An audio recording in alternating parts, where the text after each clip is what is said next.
Hello, everyone. Thank you so much for joining us for our summer research roundup to explore our latest in research and reports for the arts and cultural sector. My name is Monica Lewis. I use she, her pronouns, and I'm the engagement manager. I'm going to pause to provide a physical description. I am a cisgendered African American female. I am wearing a gray button-up blouse with twist natural hair and a headset and a white background behind me. I also want to take a moment to introduce a couple of my colleagues who are supporting us in the background of today's webinar. I just want to make a moment to shout out Rochelle Brisson, Eamon Daughtry, and Katie Ingersoll, and welcome them to our webinar space. They'll be the team that'll be in the background supporting our Q&A chat feature, and they'll also be sharing a number of links that we'll reference during our time together. I have a few other colleagues that I will introduce to you later on, but with that, I want to keep going with our housekeeping. Before we do that, if we could just take one brief moment to pause. At SMU DataArts, we take this moment to acknowledge the land that all of us are on. We know that this land acknowledgement is a testimony to enduring knowledge, but we do take this moment to just pause and reflect. We acknowledge from coast to coast the ancestral and unceded territory of all First Nations people. Specifically, we honor the Apache, the Caddo, Comanche, Cushata, Tonkawa, Wichita, and affiliated Kichi, Waco, Taiwaikoni, and Lenni-Lenape peoples, upon whose traditional territories SMU DataArts now exist. I invite you to share in our chat feature your own personal land acknowledgement if you would like to. And I'm also going to ask my team in the background to share a link for you to learn more about the land that you may occupy in your part of the world. With that, we'll continue with our housekeeping. Because we are recording today's presentation, we will keep everyone on mute, but we do encourage you to engage with us. I would like to direct your attention to the Q&A and chat features that are available to you in Zoom. If you have any questions about today's content or would like to ask a question to one of our researchers, feel free to do so in the Q&A feature. The chat feature is also going to be available to you as well today. Feel free to share any technology issues that you may be experiencing. And I also encourage you to use that feature to share any emotional or questions or excitement that you have. We will have a couple of icebreaker questions, some chat storms, so feel free to get comfortable with that chat space. I do encourage you to double check that you can do the chat and reach out to everyone, or just talk to the panelists. We'd be happy to share some of the feedback that we receive in that chat feature. One of our final notes is that closed captioning is available to you. If you would like to activate closed captioning, simply click the CC icons located on your Zoom dashboard. You may be prompted to either view them by live stream or subtitles. If you need any assistance with any of those features, feel free to send us a chat and our team in the background will be happy to assist you. And finally, we are recording today's time together. We'll be sure to share a link of today's presentation with you via a follow-up email that you'll receive in your inbox. Feel free to share this recording with anyone who is unable to join us who may find this topic relatively interesting. With that, let's go ahead and get going.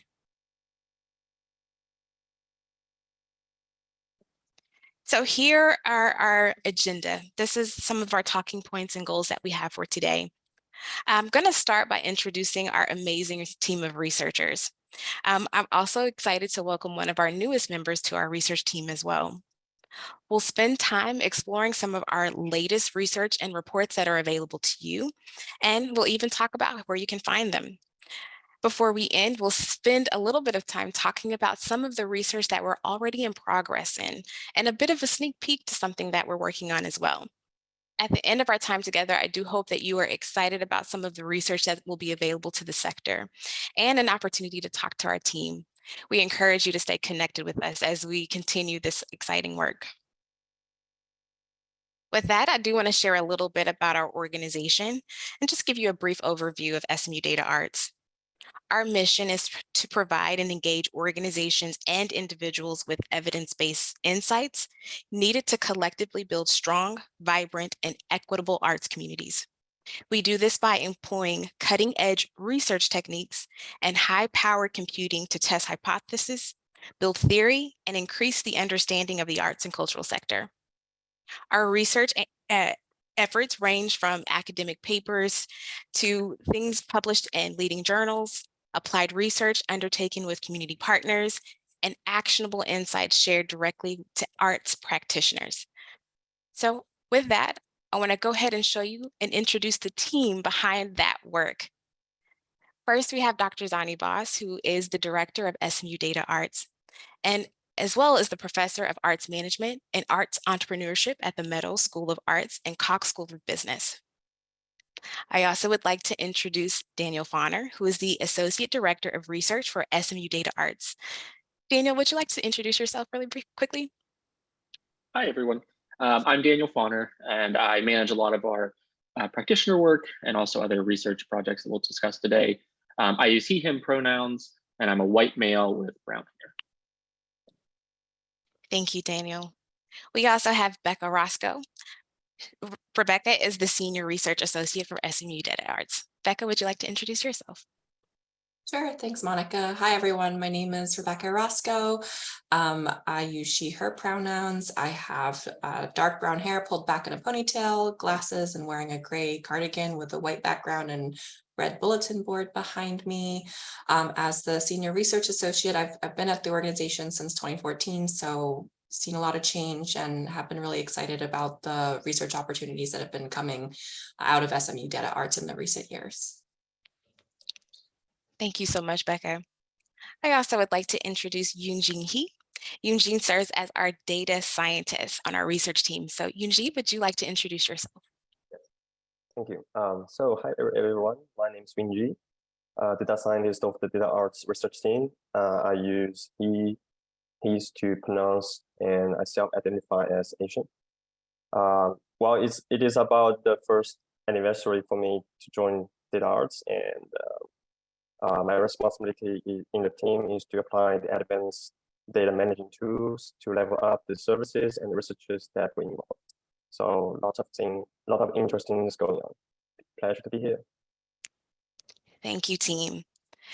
I also wanted to just take a brief moment to share our appreciation to Dr. Glenn Voss, who served as our assistant director for research, our director of research. And we are so appreciative to his many years of service to SMU DataArts.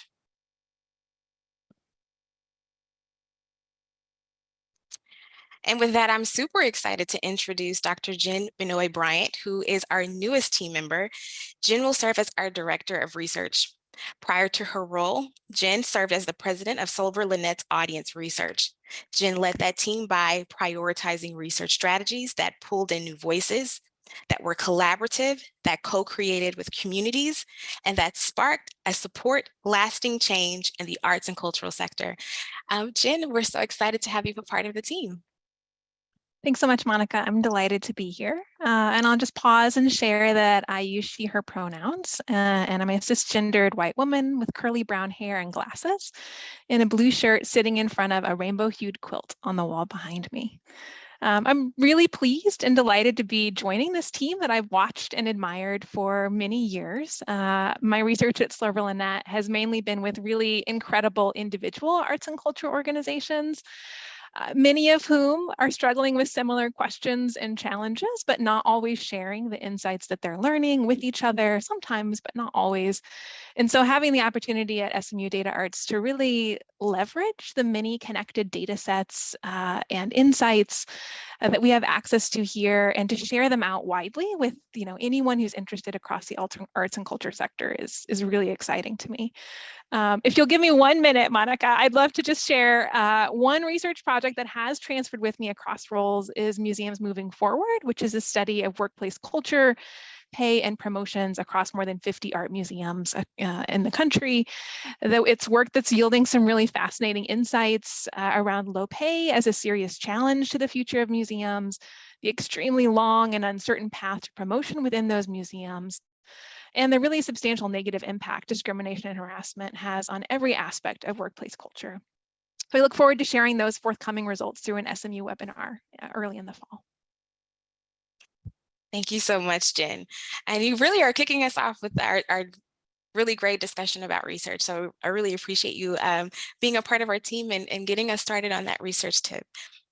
So with that, I'm going to continue going forward. You're going to hear from another one of our colleagues talk about what's coming up forward. But as I promised, I do want to engage our audience. So if you could, feel free to open up your chat feature and just share with us. We are introducing a chat storm. So what research has captivated your interest? And this could be any type of research. What type of reports? What is getting your interest out there in the field or out there in the world? Feel free to share your introduction and share some cool topics in that chat feature. I want to just give us a moment to see if anyone takes us up on that.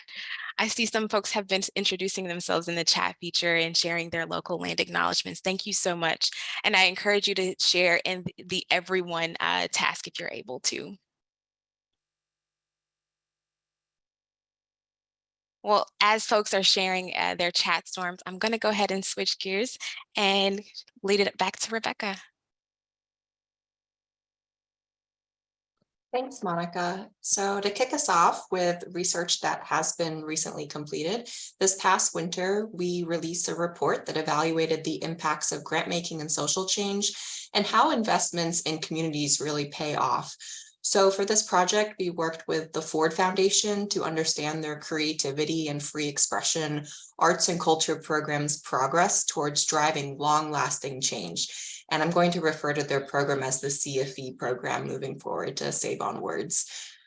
So this program was generated out of this idea that, without equality in the creative sectors, homogenous cultural narratives will continue to affirm racial, gender, and other hierarchies and stereotypes. The CFE funds were intended to help creatives, the people that have been marginalized by both society as well as the arts and cultural industries. And the funds aim to help those individuals not only thrive and create meaningful work, but allow that work to become widely recognized. So to conduct this research, our team conducted quantitative and qualitative data analysis. So we did interviews with Ford staff as well as staff at other grant-making institutions. And we also interviewed the arts leaders of those grantee organizations. We surveyed those grantee organizations, and then we also distributed a survey to the artists that were working at or supported by those organizations. And through all of this work, we aim to understand how change happens for these organizations and individuals and what change needs to happen to further them along in their goals. So the report is available online, and it basically presents high-level lessons on outcomes sought by Ford's CFE Arts and Culture program. It looks at the role that that program played, and it shares some lessons learned about how change occurred and how Ford can continue to affect change in the future. This report is one of a series of evaluations to explore how the arts and creative sectors can approach inequality in a really thoughtful way. And just to share a key finding on this report, you can kind of see it summarized on the screen. We found that on the whole, the grantees are doing better now than they were prior to receiving the funding through the CFE funding program with respect to their overall operating and financial stability. So with the CFE support, the organizations were actually able to take that, and there was a ripple effect that happened. Those CFE grantees were able to attract grants from other funders, which allowed them to conduct multi-year planning. So the Ford funding really opened up other doors of opportunities for these organizations. The report also identified some remaining gaps among grantees. These might sound familiar to you, certainly familiar to Jen and her work with museums. Organizational capacity, continued insufficient financial resources despite the growth that these organizations were experiencing, as well as the compensation level, specifically compensation for people of color and disabled artists. So in summary, the funding from Ford really has and continued to be catalytic as it spurred multi-year operating support for organizations, particularly those who were of, by, and for people of color and disabled artists. And as we know, it's historically been these groups that have experienced inequitable access to funding, and the advancement of their voices contributes to a more just society for all of us. And with that, I'm going to go right into it. The next report that we come up with, and I'm preaching to the choir here. We all know this, but I'm going to say it again. Arts and cultural organizations are intimately tied to their communities. They play a vital role in a city's livability and social cohesion. We know that the arts impact their communities, but to what level? And the real question is, how do we measure how well the arts thrive in a particular community? And our answer for this question is our Arts Vibrancy Index. And we've published one of these, what we call AVI, Arts Vibrancy Index reports. And we also have a corresponding map every year since 2014. And this report and map seeks to understand the different factors that drive arts vibrancy. And it looks across 900 different communities across the nation. So this past winter, we released the 2022 lists, and that list came out in alphabetical order. And that particularly showcases the 20 most arts vibrant large cities, the 10 most arts vibrant medium cities, and 10 most vibrant small cities. And those are the circles you see on the map on the screen. I did take a peek at the webinar attendees. We have several folks joining from some of the vibrant cities. I want to particularly call out those from Kalamazoo, Michigan. That region was made it to the list for the first time this year. So giving a shout out to those folks. Like I said, the AVI features communities from across the country. We don't selectively choose which communities to feature in order to have a geographically representative list. That just sort of occurs naturally, and that's based on just, you know, the different levels of vibrancy that's found in every pocket of the US. We really use data, we only use data to drive this arts vibrancy approach. We steer away from any opinion-based information or information that's only available for specific geographic areas.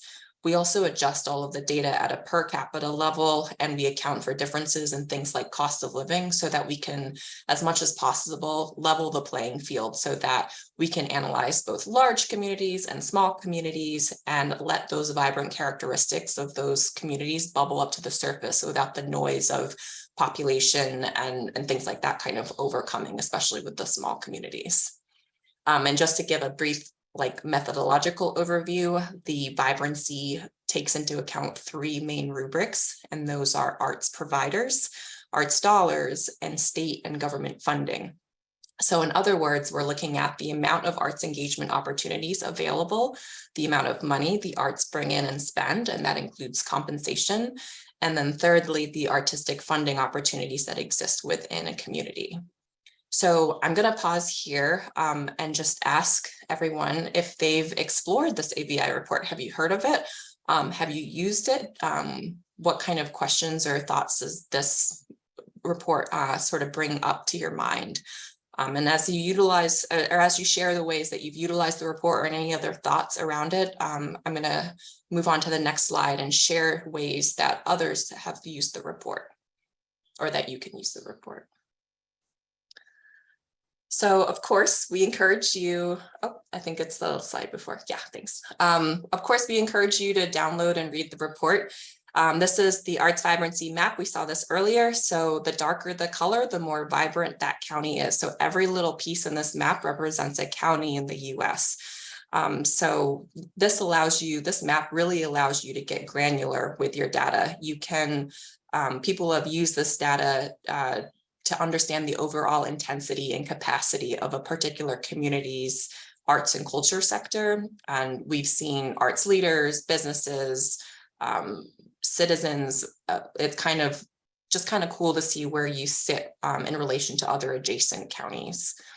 And what's nice about this map is that, you know, the report really focuses on the top communities. So this map lets you see everyone. And in addition, the map also provides some metrics on things that aren't intrinsically tied to arts vibrancy, but are very much associated with arts vibrancy and the overall vitality of a community. That includes socioeconomic factors as well as leisure opportunities. So if you're thinking about the number of restaurants or non-arts institutions in a community, as well as the amount of wealth the community has, that can also add additional color to the strengths and weaknesses of a particular county. Many people, they look at this map and the first thing they want to do is benchmark their own community against others of similar, you know, adjacent counties or other counties that are kind of similar to theirs and kind of see what sets them apart and what sets others apart from their county. So that's a big way you can use this map is for benchmarking.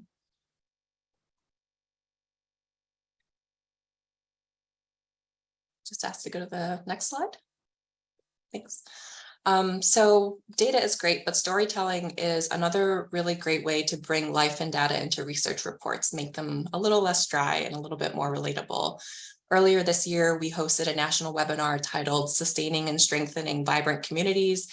In this webinar, we invited arts leaders from communities, both large and small, across the US to share their stories about their work and their communities.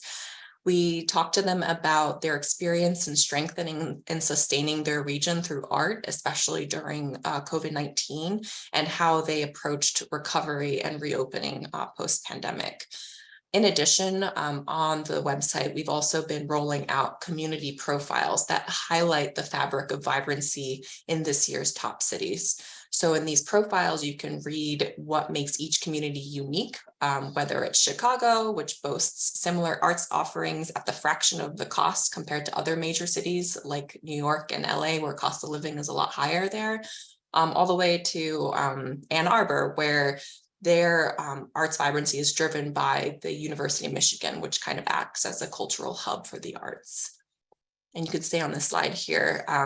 And so in this case, as you can see on the screenshot, sometimes the question is not about where a community ranks in a particular year, but rather how things have changed over time.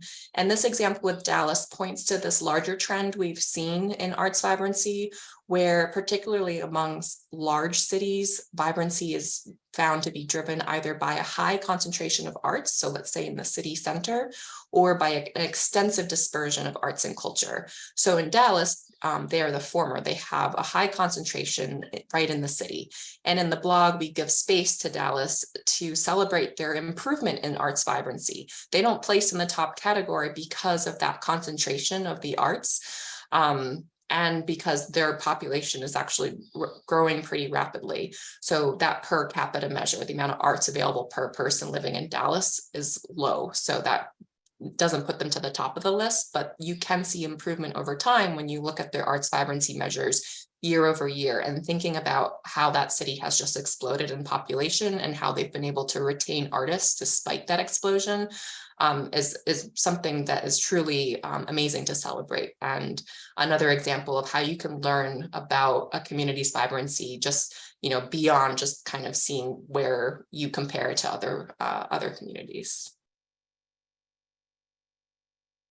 And so that message on going deeper beyond the rankings rings true with this most recent report that came out in the spring related to local arts agencies and their funding in relation to arts vibrancy. So we did this project in partnership with Chicago's Department of Cultural Affairs and Special Events. And we also worked with our colleagues at Americans for the Arts, who generously shared with us some data on local arts agencies that they collected through a survey. So we took that data and we combined it with the arts vibrancy data. And what we found was that funding for local arts agencies yielded positive results for overall arts vibrancy and its underlying rubrics of arts providers, arts dollars, and state and government funding. And the finding that really struck me was just how increased funding for the local arts agencies particularly spurred arts employment, no matter the size of the region. So funding for local arts agencies gave a community more access to individual artists and arts organizations, therefore artistic opportunities. And that was true no matter the size of the community. And so this was a really cool project that we did because we had different levels of engagement. The first that I'm going to share is we created a series of videos that you can watch on our website. And these are response videos highlighting people that are working at local arts agencies as they share insights and stories about their collaborative work in their communities.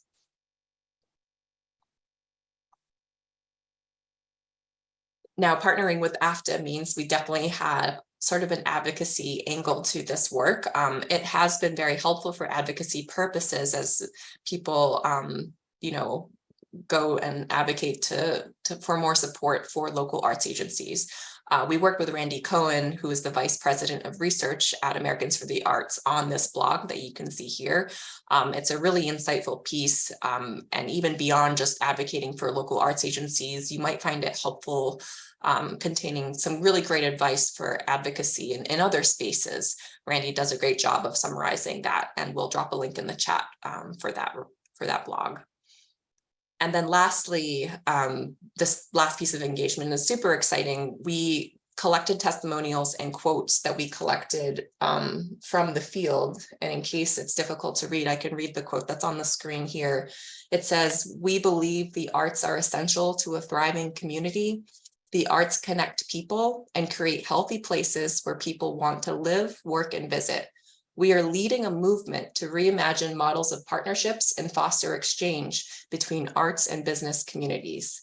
Our local arts agency believes that arts and businesses can thrive together, and it is our role to forge that connection." So if you're curious to learn more about how other cities and communities partner and collaborate with local arts agencies, or hear directly from the agencies themselves, I encourage you to go on our website, check that out. We have a bunch of really amazing quotes from people all across the country, and we'll be sharing that link in the chat as well. This all goes to show that, you know, the data that we collect, that tells a really important story, and we can provide really great insights to the field.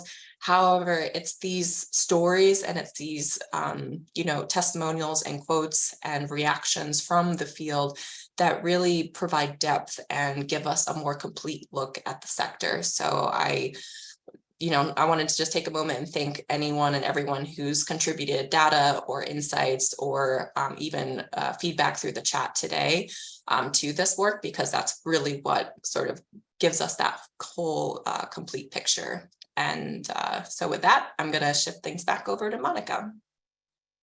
Thank you so much, Becca. That was really a really great walkthrough of everything that we've done thus far, and truly how folks are able to help us kind of think through how to engage with some of these pieces.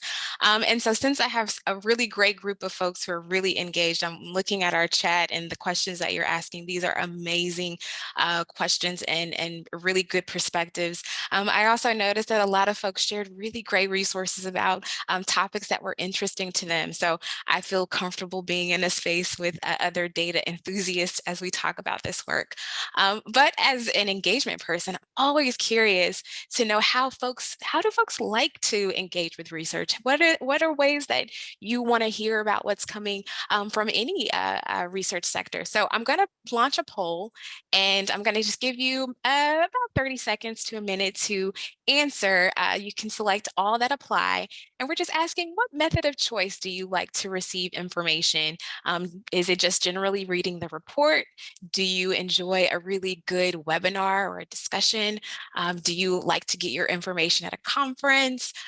Or do you want a space where you can discuss with other like-minded folks about some important topics to the field? So let's just give folks another minute to share all that apply to them in that poll. And we're getting some really good feedback too. So thank you for sharing.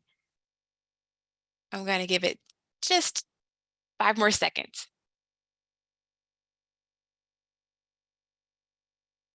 All right, I'm going to end the poll, and I'm going to share the results so everyone can see how folks like to really engage with research. So a lot of folks like to read the report naturally, but a second, it looks like, is enjoying and watching a webinar in a virtual space to learn more, with discussing that being another option in conferences and other ways. So thank you all for sharing your experience and how you like to engage with research. I'm excited to share a little bit more about what's coming down the pipe. So I'm going to switch things over to Daniel to walk us through what's coming next. Daniel? Thank you so much, Monica. Now, as Monica mentioned, that we've discussed some of the work that we've released, I want to share some analysis that we're currently working on that we think will be valuable for the field. We can't talk about every piece of research that we have going on right now, but we can talk about some. And with some sneak peeks to these projects. So the first thing that we'll talk about that I'm really excited about, the project I'm leading on, is work that we're doing with machine learning. In late 2022, we did some work and published an academic conference paper and a blog post that shared our first steps in exploring the use of machine learning to evaluate grant-making practices, with a special focus on equity concerns in grant-making. With machine learning and AI being such a viral topic right now, we felt this exploration would be valuable for the field, as well as grant-makers in general. And we also wanted to approach this in an evaluative capacity rather than a predictive fashion that we usually see with machine learning approaches. With this idea of value, we want to investigate potential biases in grant-making systems rather than potentially perpetuating them with these machine learning systems. In the blog, we talk about the function of machine learning to evaluate versus predictions. And we evaluate the feasibility of developing an accurate, transparent, and explainable process for assessing grant-maker decision-making. We share our hypothesis of the work as we're going. We're sharing the modeling process through the use of decision trees as our initial approach to this work. And we will continue to discuss how we're working with partners to look at this information. The main aspect of this research that we'll be looking at is identifying the factors that lead to grant-maker funding choices. We hope that this information can provide a check against the funder's stated goals and application requirements relative to which pieces of an application information actually led to most organizations receiving funding. Grantmaker could then evaluate or adjust how their funding criteria aligns and see if there's any conflict with what they're seeing as the results. Maybe that would want to change things going forward. We also hope that this type of machine learning model provides a mechanism by which grant makers can potentially identify organizations in their communities that perhaps fit their funding portfolio, but have never applied for a grant in the past. And I'll mention like that area is a little more predictive. So we will be very careful that should we look for that type of information, that we're not sort of baking in any biases into how we might identify those organizations. So there's a lot of work to be done to ensure that these systems are as accurate and as fair as possible before we try and perhaps scale them in some way. So you may be wondering where we are with this work. We're really excited. We've taken the first steps progressing with this project. This past spring, we hosted a webinar with our partners in this work, Greater Pittsburgh Arts Council, for a discussion about the impact of using these types of computational tools to assist grant makers in cultivating equitable funding practices. We spent a lot of time exploring the broader ethical context that I mentioned of applying these machine learning models in this domain. We're going to start analyzing the data from GPAC soon, within the next month or two, and get the ball rolling. GPAC has been a great partner in this process, and we've also worked closely with GPAC to ensure that any data that we're using is properly cleaned and sanitized and anonymized so that we aren't causing harm to any of the communities that applied for grants to GPAC through the program we're evaluating. So we've been very careful with our work and submitting information to SMU's Institutional Review Board to ensure that we are being as careful as possible with the data that we are very privileged to be able to use in this process. So thank you to GPAC. We'll add the links to both the blog and the webinar that we did on this topic. And we encourage you to follow our work and continue to see as we have information coming out going forward. Another area of focus for us in our research has been around workforce demographics. You perhaps have participated in one of our studies in the past with your organization. Our team has prioritized collecting data on workforce demographics and psychological safety perceptions of cultural workers. And in doing this, we have offered sort of two what we call open studies for organizations, anyone across the country to participate. Our latest study ended earlier this summer. These studies allow for analysis of equity for community partners and organizations, in terms of funding organizations, to better understand who's working at their institutions. These are important and vital for understanding how we're living out diversity, equity, and inclusion goals that many of our organizations set up during the pandemic, and ensuring that we keep some of those going forward beyond the initial push for those types of policies. And this information with our approach to perceptions can also assist in understanding the well-being of your workforce. It's not just about perhaps the demographic makeup of your organization, but how are people engaged with your organization. These examples of this study apply to our open call that we have done 2 of so far, but also with specific studies. And I'll call out that we are planning a study with the Los Angeles County Department of Arts and Culture to do a study later this year. This is work where we've received a very generous grant from the National Endowment for the Arts to further this work, looking at perceptions and diversity climate within arts and cultural organizations in Los Angeles.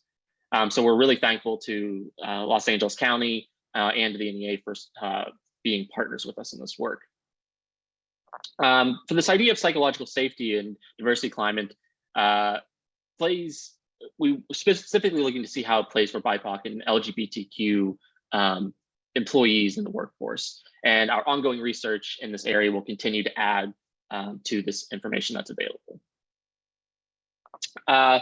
For reports that we will have access to in the near future, each year we partner with Theater Communication Group, or TCG, to release their report of theater facts to look at the status of the nonprofit professional theater field.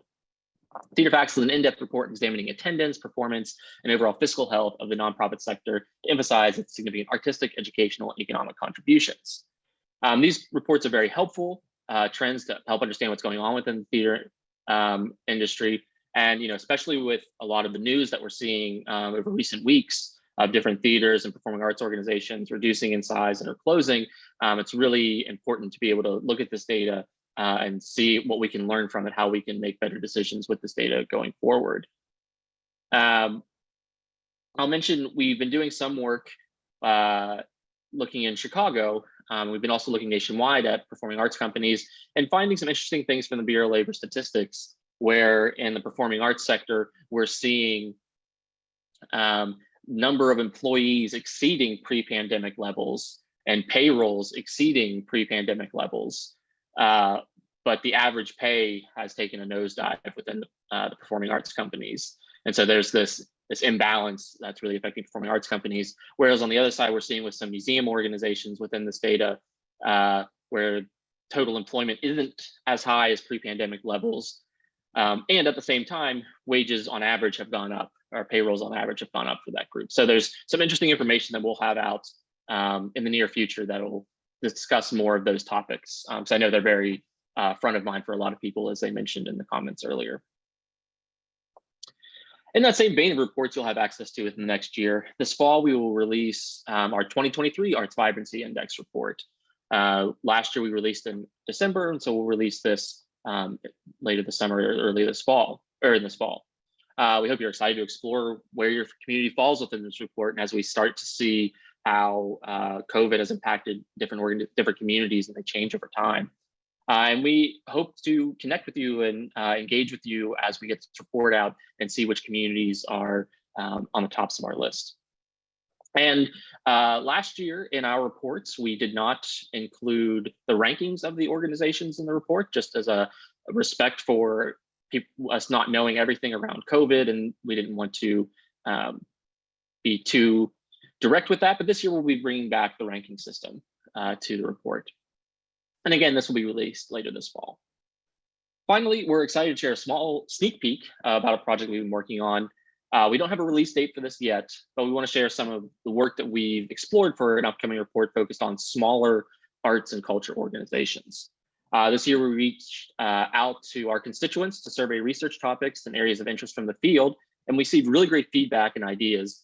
But there was a unique call for us to explore research from the perspective of small organizations. What are they? Who are they? How do they operate? So to help and think about this perspective, we reached out to a community of arts and culture leaders from across the nation to help us explore this idea and think through research and data that would be insightful and impactful to leaders of organizations in this grouping, in this category. The group, our research advisory committee, has met together over the summer to discuss some different data analysis about operations and different metrics related to small organizations, and also thinking about what are the ways that small organizations are coming to existence and operating over time. Are people still going with traditional nonprofits? Are they going more towards LLCs or sole proprietorships or fiscally sponsored programs? So we're going to be investigating that and see if we can learn anything additional about these really critical organizations in our communities. There'll be more to come from our work together, but this is just sort of a snapshot of what we have coming up that we can talk about at this point, but we just want to give you a peek of what we're working on. And Monica, I will hand it back over to you. Thank you so much, Daniel. This is really helpful idea or picture of what's coming down from our research team. And it's my job to pick back on our audience and see what's coming and what folks feel about the research topics that are happening. So I have another poll that's true to us at DataArts. We'd like to survey. So I'm going to launch a poll to just kind of get your interest about what you're excited to see from us. Is it the Arts Vibrancy Report? Are you looking forward to learning more about machine learning? Are you excited about the fall's Theater Facts Report? Or are you interested in learning more about the Smaller Art and Cultural Organizations Report? I will have you remind you it's only one answer, so I'm sure there are multiple options you would like to select, but we'll ask you to pick your top choice and we'll give you a couple of seconds with that.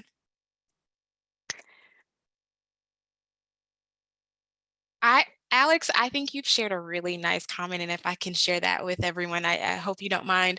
But Alex shared that they were looking forward to the research on smaller organizations, especially since the AmeriCorps program I'm with is focused on local history organizations and as a local of education and placemaking. So thank you. I'm excited that you're looking forward to the work that'll come from that report. I am going to go ahead and end this poll, and I'm going to share the results. And it seems like, Alex, you're not alone in that excitement. There are a lot of folks who are looking forward to that Smaller Arts and Cultural Organizations report, along with a healthy interest in our Arts Vibrancy Index report as well. So I'm excited that you all are excited about what's coming from SMU DataArts. We appreciate the excitement that you have. I know that there have been a number of questions and comments and chats happening in our chat feature, and I just wanted to just give a pause to be able to share some of those questions aloud. I am checking back in to see which ones I can share to the audience. So research team, I do have a question in our Q&A feature. I'm going to share it really quickly. Are there any numbers to relay that compare the impacts of the hotel and tourist tax versus an earmarked portion of sales tax?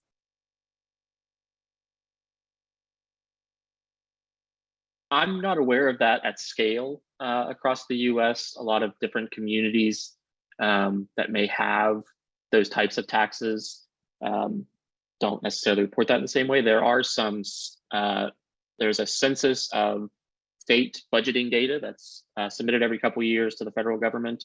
And they do have some things in there related to recreation related taxes. But I don't have anything on top of mind on that topic right now. Thank you so much, Daniel. I do have a question. Oh, Jen, were you going to provide an answer? No? Okay. I do have a question about arts vibrancy that I wanted to share to the larger group. And someone shared a question about how they would be able to share their data to be considered for the Arts Vibrancy Index. Could you share a little bit more about how that works and how we gather data for that report? I'll say, as Becca mentioned when she was describing last year's report, we do not sort of collect individual data from communities. We work on data sets that are available for all communities across the country. That way, the results aren't necessarily being driven by a community that has really rich data on local government funding, for example, as a standalone piece. So there's nothing you need to do to provide that, but if your community is doing really well, we always love to get feedback from communities and hear how they're doing and how they see themselves in those results, whether you see it on the map or you see it if you're in a top 40 community. I think I've put you all on the spot. Becca, did you have anything you wanted to add to that one? Yeah, I'll just add that those community profiles that I spoke about, a lot of the information in those are gleaned from questionnaires with arts and cultural leaders and participants in one of the top communities. So we always love to hear, as Daniel said, how you celebrate the arts in your community, particularly if you're in that top list. Awesome. Thank you all so much. These are really great questions. I see our team in the background has been providing really great resources and support. And I think what we'll try to do is try to anonymize and make some of these questions available in our follow-up so that as other folks have some clarifying questions, we'll be able to support that and provide that to you. With that, I do hope that you stay connected with us. As you can see, there's so many ways for you to stay connected with us and learn from our reports and our research. You can follow us via our many social media platforms. And we'd also love for you to stay connected with us via email. We'll be able to share just what's happening in the world of arts and culture through our newsletter and other programming that we have. But with that, we are at the end of our time together. I want to share a special thank you to our research team to provide this presentation and to just say a kudos to all of their hard work providing insights to the field. I also would like to thank our colleagues in the background, Rochelle, Eamon, and Katie, who have been answering questions very nicely. And then a thank you to each of you for joining us to learn more about what's happening at SMU DataArts. We are excited. This summer has been incredibly productive, and we are looking forward to an upcoming fall and winter with great insights, and we hope you all stay connected. Again, that is going to do it for our time together. We'll remain on our webinar space for just one more moment for any last minute questions, but thank you again for joining us, and we wish you a wonderful rest of your day.